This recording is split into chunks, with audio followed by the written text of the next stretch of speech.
Nalgonda SP Sarath చంద్ర పవార్ ఆధ్వర్యంలో seize చేసిన గంజాయిని పోలీసులు దగ్ధం చేశారు. ఇటీవల జిల్లా వ్యాప్తంగా 43 కేసులలో పట్టుపడ్డ 565 కిలోల గంజాయిని దగ్ధం చేశారు. గంజాయి విలువ 1,41,25,000 ఉంటుందని పోలీసులు అంచనా వేశారు. కోర్టు ఉత్తర్వుల ప్రకారం నార్కెట్పల్లి మండలం గుమ్మలబావి వద్ద గల పోలీస్ ఫైరింగ్ ప్లేస్ వద్ద గంజాయిని తగలబెట్టారు.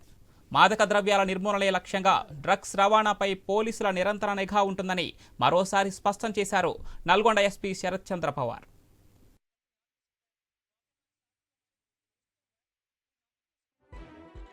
ఎక్కడ కూడా కన్జంప్షన్ మీద మనం ఎట్లా మన ప్రొడక్షన్ ట్రాన్స్పోర్ట్ మీద కాన్సన్ట్రేట్ చేస్తాం, అదేవిధంగా కన్జంప్షన్ మీద కూడా ఈసారి ఫోకస్ పెట్టడం జరుగుతుంది. ఒకవేళ ఎవరైనా కన్స్యూమ్ చేస్తున్నారు, తెలియక చేస్తున్నారు అంటే ఇప్పుడు సెక్షన్ 27 ఎన్డీపీఎస్ ప్రకారం కన్జంప్షన్ కూడా చట్టపరిత నేరం. సో ఆ విధంగా వాళ్ళకి రీహాబిలిటేషన్ అవసరమా, లేకపోతే వాళ్ళు పెడ్లింగ్ చేసి వేరే వాళ్ళని ఖరాబ్ చేస్తుంటే వాళ్ళకి జైలు పంపడం, ఇట్లాంటివన్నీ వర్కౌట్ చేస్తున్నారు.